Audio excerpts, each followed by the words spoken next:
Khawarij secara bahasa berarti kelompok kharijah yang keluar dari kebenaran.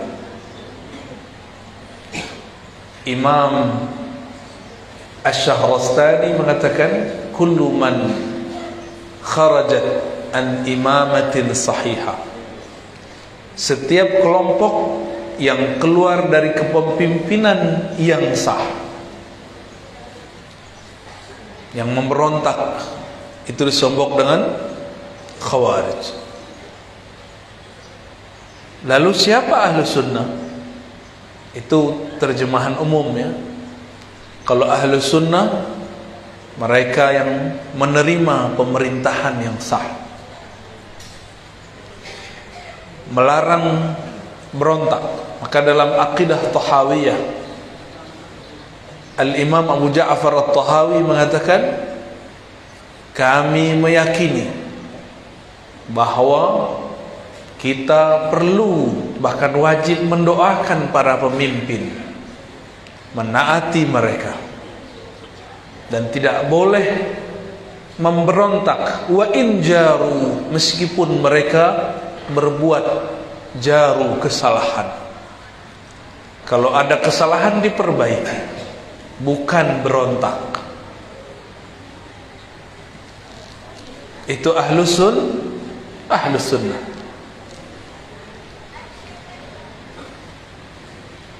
Kenapa khawarij ini memfatwakan berontak?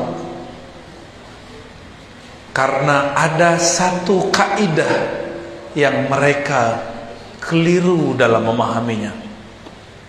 Apa kaidahnya? Mereka beranggapan kalau kita mengatakan iman itu tasdik, ikrar, amal, itu dibagi dua. Tasdik itu disebut usul. Apa arti usul? Pokok, aslul iman. Tasdik ada di kolbu. Tasdik ada di mana? Di kolbu. Makanya hadisnya menyebutkan antu'mina billah wa malaikatihi wa kutubihi, sampai akhir hadis rukun iman. Engkau percaya dengan apa? Percaya dengan kolbu. Maka ahlus sunnah menggariskan bahwa aslul iman tasdik bil qalb. Pokok dari iman itu adalah tasdik, percaya di dalam kolbu. Ini ahlus sunnah wal jamaah. Tasdik dalam kolbu ini punya cabang. Cabang pertamanya ikrar, mengikrarkan. Sudah jadi bahasa kita. Apa arti ikrar? Melafazkan, menyatakan, memberikan persaksian. Yang kedua, al-amal bil arkan, aktivitas amal dengan zahir. Dari aktivitas itu muncullah kemudian amal, tindakan-tindakan politik, amal-amal jasad. Ahlus sunnah menganggap amal zahir adalah cabang. Kalau amal zahir berubah, cabang tidak berubah. Jika berbeda cabangnya, tidak berbeda pokoknya. Namun khawarij berpandangan lain. Bagi khawarij, iman itu tasdik dalam kolbu, ikrar dengan lisan, amal dengan jasad, dan semua ini disebut dengan pokok iman. Bagi mereka, ikrar itu pokok, amal itu pokok. Maka beda amal, beda pilihan, beda partai, beda coblosan, beda iman. Tahun-tahun sebelumnya sudah merasakan, cuma karena beda nomor coblosan keluar dari grup WhatsApp ya. tengkar di Facebook. Betul ya? Ustadz, guru, kiai dibentak oleh jamaahnya. Kawan saya dibentak kiai, guru saya dibentak ulama, wali Allah, cuma karena dia mengajarkan, wahai anak-anakku, ini cabang iman, hanya cabang. Kalau kita berbeda dalam urusan politik, bukan berarti berbeda pokok iman. Jangankan urusan politik, ada orang kunut, satu tidak kunut, imannya sama gak? Jangankan antara orang kunut tidak kunut, orang yang tidak sholat tapi dia tidak ingkar kewajiban sholat pun masih beriman, belum batal keimanannya.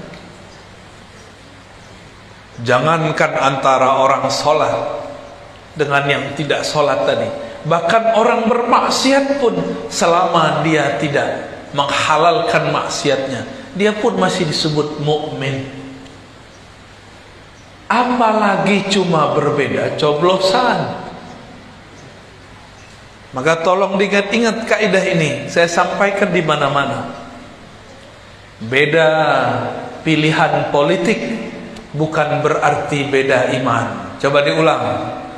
Beda pilihan politik bukan berarti beda iman. Diringkas, beda politik bukan beda iman. Coba dibaca. Ingat-ingat sampai nanti ya.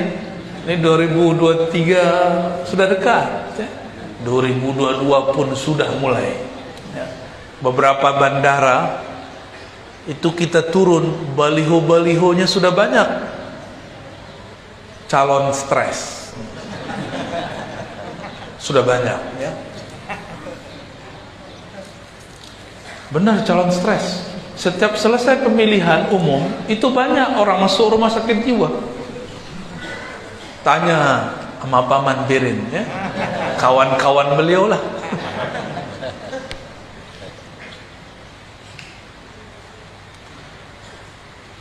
Kelompok Khawarij, beda politik, beda iman. Meskipun berkunut, meskipun belajar sifat 20, meskipun kadang-kadang baca Ratibul Haddad, Ratibul Attas, tapi cuma karena beda politik kita dibentak. Ini ciri-ciri kelompok sudah keracunan Khawarij. Oh, sini ahli sunnah, saya berkunut. Itu fikih kamu yang kunut, tapi fikih siasahmu belum ahli sunnah. Malam tadi guru Wildan mengijazahkan sanad zikir. Itu silsilah ke atasnya berasal daripada Imam Abu Hamid Al-Ghazali. Imam Ghazali mengambil dari Abul Ma'ali Al-Juwaini. Abul Ma'ali Al-Juwaini ini beliau punya kitab judulnya Al-Ghiyas atau Ghiyasul Umam. Apa kata beliau dalam kitab itu? Jika dalam ibadah kita boleh berbeda, satu kunut, satu tidak kunut, satu jahar basmalah, satu tidak jahar basmalah, apalagi dalam pilihan sikap politik, maka berbeda dalam politik tentu lebih boleh. Maka kami berharap jamaah yang mengatakan dirinya ahlus sunnah, tolong pegang-pegang kalimat ini, kalimat yang tadi kita baca. Beda politik bukan berarti beda iman ya. Nikmati saja.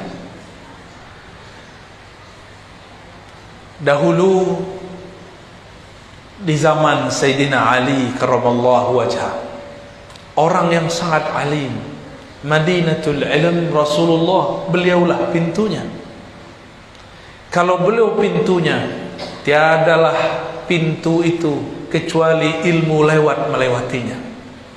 Maka tiada maklumat dari baginda Rasulullah sallallahu alaihi wasallam kecuali melewati lisan Sayyidina Ali. Sayyidina Ali, beliau ketika mendapatkan sebuah hadis, idza buyi'al imamani falyuqatilul awwal al-akhir, jika dibaiat dua imam, dua pemimpin, maka yang pertama boleh menyerang ke yang kedua.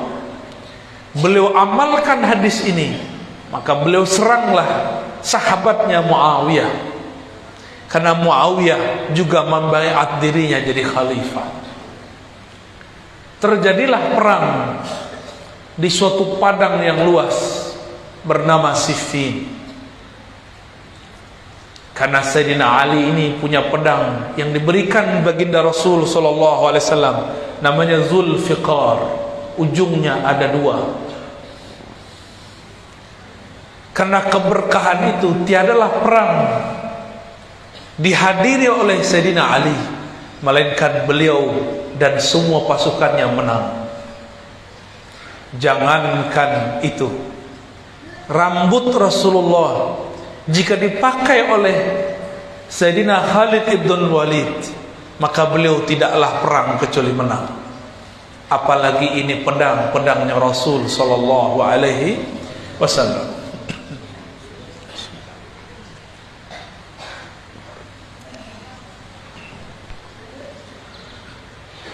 Namun Sayyidina Ali punya kisah. Di tahun ke-6 Hijriah, ini perang terjadi sekitar tahun 40 Hijriah atau sebelumnya. Di tahun 6 Hijriah, sekitar 34 tahun sebelum perang Siffin, Sayyidina Ali menulis perjanjian Hudaybiyah.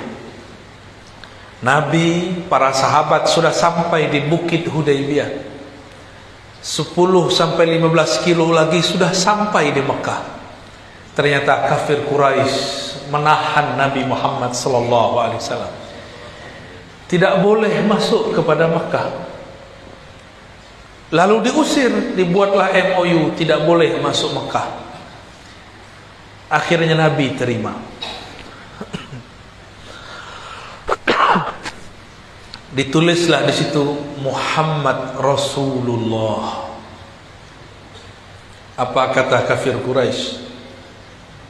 Kalau engkau Rasulullah, kami tidak akan larang engkau. Tulislah Muhammad bin Abdullah. Apa kata Nabi sallallahu alaihi wasallam kepada baginda, kepada Sayyidina Ali? Ya Ali, hapuslah lafaz Rasulullah. Sayyidina Ali coba menghapus, tangannya gemetar karena ada lafaz Allah dan Rasul. Dia coba lagi, getar. Dia cari, akhirnya tidak sanggup. Dia katakan, wahai Rasulullah, saya tidak sanggup. Sayyidina Ali tidak sanggup untuk menghapus hatta cuma tulisan Allah, Rasulullah. Akhirnya Nabi bertanya, tunjukkan kepadaku mana lafaznya. Maka Sayyidina Ali tunjukkan. Beliau kemudian hapus dengan air ludahnya sendiri. Beliau mengalah. Ternyata bagi Rasulullah sallallahu alaihi wasallam, menang bukan berarti kita selalu dapatkan. Menang bukan berarti selalu kita peroleh. Orang benar mungkin ngalah dulu baru menang. Akhirnya Sayyidina Ali pun lega yang menghapus Rasulullah sendiri. Peristiwa ini diingat-ingat oleh Muawiyah. Muawiyah hadir saat itu belum muslim. 2 tahun setelahnya dia masuk Islam. Tapi dalam bab politik ini dia ingat, ketika Sayyidina Ali di tahun ke-40 itu mengalahkan pasukan Muawiyah. Muawiyah sudah terjepit. Muawiyah teringat ada mushaf Sayyidina Utsman yang juga menantu Rasulullah sallallahu alaihi wasallam. Maka dia ikat mushaf pada tombak, dia naikkan ke atas. Sayyidina Ali melihat ada tombak, di situ ada mushaf. Beliau dulu meridhai mushaf itu, dan di dalam mushaf itu ada nama Rasulullah, ada nama Allah. Maka beliau mengatakan, mundur. Maka mundurlah semua sahabat-sahabat dan pasukan-pasukan Sayyidina Ali. Di saat itulah pecah pasukan Sayyidina Ali. Hati-hati para ulama, hati-hati para umara. Orang yang cinta kita saat ini belum tentu dia cinta, benar-benar cinta. Selevel Sayyidina Ali. Ada yang cuma cinta, dicintai karena nafsunya orang yang mencintai. Apa kata sekelompok orang? Hai, ada apa dengan Ali? Enggak ada lagi kalimat Amirul Mukminin. Ada apa dengan Ali? Kita sudah mau menang, dia kok mundur? Malah dia kemudian menerima hukum diplomasi. Sayyidina Ali kirim Abu Musa al-Asy'ari, Muawiyah kirim Abdullah bin Amr bin al-As. Terjadilah di situ diplomasi. Kata Ibn al-As, wahai Abu Musa, sampaikanlah apa yang hendak kau sampaikan. Abu Musa sangat polos meskipun dia lebih senior. Apa kata beliau? Untuk ketenangan umat, saya nyatakan Ali karamallahu wajhah mundur dari khalifahan. Ibn al-As senyum, dia balik. Dengan ini saya nyatakan Muawiyah naik jadi khalifah. Yang dipikirkan oleh Abu Musa, Muawiyah juga mundur. Tapi ternyata Ibn al-As punya taktik diplomasi yang dia pelajari dari orang Rum dan Persia. Walhasil kagetlah semua orang. Disitulah pecah kelompok Sayyidina Ali. Apa kata mereka? Kafara Ali. Ali telah kafir karena dia berhukum dengan hukum selain Allah. Dia berhukum dengan hukum diplomasi. Dia berhukum dengan hukum Ibn al-As, Abu Musa al-Asy'ari. Dia tidak berhukum dengan hukum Allah. Wa man lam yahkum bima anzalallah fa ulaika humul kafirun. Mereka pakai ayat, ayatnya benar. Siapa yang tidak berhukum dengan hukum Allah kafir. Ayatnya benar, pemahaman mereka tidak benar. Mereka mengkafirkan Sayyidina Ali. Sayyidina Ali dikafirkan karena pilihan sikap politik. Mau ulangi kejadian ini? Saya tidak kaget nanti guru-guru kita ini akan dikafirkan umat cuma karena dia beda pilihan politik dengan sebagian umat. Nanti mereka punya kategori ulama akhirat, ulama su, ulama Allah, ulama dunia. Bagi mereka ulama dunia itu yang beda politik dengan dia. Nanti sudah mulai muncul. Jangan sampai. Jangan sampai.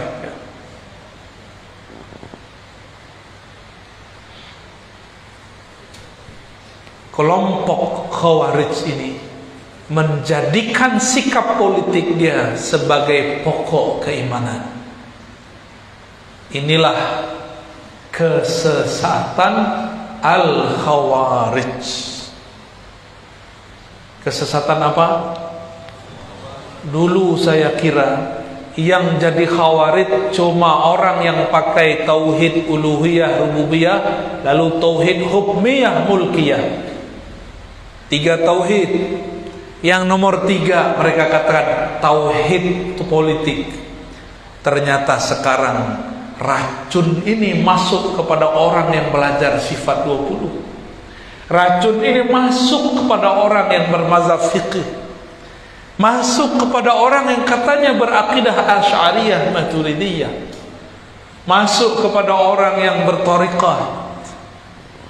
Katanya Naqsyabandi, katanya Samani, katanya Ba'lawi, katanya Khalwati, katanya Syazili, tapi mengkafirkan gurunya atau menganggap sesat orang yang berbeda faham politik dengannya. Kalau ada ini terjadi, baik pada kiai, baik pada umat, berarti sudah kesusupan Khawarij. Dan sudah terjadi, ya, sudah terjadi. Kita berdoa semoga di tahun-tahun ke depan ini tidak terjadi kembali. Kalaupun terjadi, semoga tidak separah sebelum-sebelumnya. Dulu saya ini suka takbir, Pak, suka zikir. Karena saya mengajarkan seperti barusan, saya dibentak oleh orang yang ada di luar. Apa kata dia? Allahu Akbar. Keluar kau. Saya takbirkan ulang. Ya. Sini kau. Takbir depan saya. Gak berani dia takbir depan saya. Lebih kenceng takbir kita. Nabi SAW mengatakan, nanti tentara Imam Mahdi menaklukkan Rum cuma dengan takbir. Berarti takbir yang mana itu? Bukan takbir sembarangan itu. Itu takbir orang-orang yang selain Allah sudah dia nafikan. Selain Allah sudah dia tiadakan. Maka dia takut lagi kepada siapapun. La yakhafuna laumata laim. Tiadalah dia takut kepada hujatan orang yang menghujat. Jamaah hadirin hadirat yang dimuliakan Allah. Jadi untuk menangkal Khawarij harus faham kaidah Ahlus Sunnah, lalu tahu bedanya dengan Khawarij. Hasil diskusi saya dengan beberapa peneliti, betul 90% lebih orang-orang Khawarij yang tertangkap di negeri ini itu mereka akidahnya pakai tri tauhid. Apa tri tauhid? Mereka meyakini uluhiyah, rububiyah, asma wa sifat atau diganti dengan hukmiyah, mulkiyah. Ya. Ada peneliti yang meneliti dari lapas ke lapas, tahanan ke tahanan. Lalu saya juga tanya kepada orang yang menangkap, apa akidah orang yang engkau tangkap? Mereka mengatakan 90% lebih akidahnya 3 tauhid. Dengan 3 tauhid itulah mereka membid'ahkan maulid. Dengan 3 tauhid itulah mereka mengatakan belajar sifat 20 itu sesat. Dengan 3 tauhid itulah mereka mengatakan pendahulu-pendahulu kita itu orang sesat. Negeri Banjar ini yang sangat masyhur dengan Syekh Muhammad Arsyad Al-Banjari, Datuk Kalampayan. Beliau mengambil akidahnya ke Makkah dan Madinah. Di sana beliau belajar akidah Ahlus Sunnah wal Jamaah yang kita sebut Asy'ariyah Maturidiyah, yang masyhur di lafaz dalam lisan umat dengan sifat 20. Ada kitab beliau judulnya Usuluddin, benar nggak? Apa lagi? Sabilul Muttaqin apa Sabilul Muhtadin? Ada 2 tentang fikih dan tentang akidah. Coba dibuka, isinya tentang sifat 20. Akidah Imam Abul Hasan Al-Asy'ari. Sekarang mereka mau ganti itu, mau nggak? Antum mau nggak itu diganti? Mereka bilang belajar sifat 20 sesat. Ridho nggak? Mau nggak itu diganti? Ya? Ini nggak semangat ini. Kayaknya mau diganti nih kayaknya. Maka jika ada pesantren, tolong jangan diganti akidahnya. Pesantren sekarang sudah ganti akidahnya. Yang dipakai kitabnya Saleh Fauzan, kitab tauhidnya Saleh Fauzan. Tolong diganti lagi para kiai. Bukan saya menggurui. Siapa yang mengganti itu telah berkhianat kepada yang mengawal, yang mengajarkan Ahlus Sunnah di negeri ini dulu. Syekh Muhammad Arsyad Al-Banjari. Syekh Muhammad Arsyad itu kakek guru daripada ulama kami di Minangkabau, Syekh Ahmad Khatib Al-Minangkabawi. Beliau berguru kepada Syekh Nawawi Al-Bantani. Syekh Nawawi Al-Bantani berguru kepada Syekh Muhammad Arsyad Al-Banjari. Jadi orang Banjar ini kakek guru saya, ya. Saya tidak ridho kalau di sini akidahnya diganti, ya. Bisa putus nanti sanad ilmunya, bisa hilang nanti madatnya, keberkahannya. Maka kita sokong guru-guru kita yang masih mengajarkan sifat 20 dengan sanad yang bersambung kepada guru-guru, ya. Dengan ini Bapak Ibu yang muliakan Allah, mari pertahankan akidah Ahlus Sunnah. Mari kita tangkal, kita waspadai akidah Khawarij, akidah teroris, akidah ekstremis, akidah kelompok radikal yang menjadikan agama sebagai kendaraan politik, yang menjadikan agama sebagai alat-alat politik. Bagi kita bukan begitu.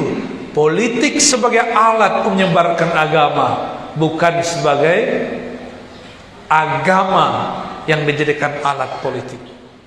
Wallahu a'lam bishawab.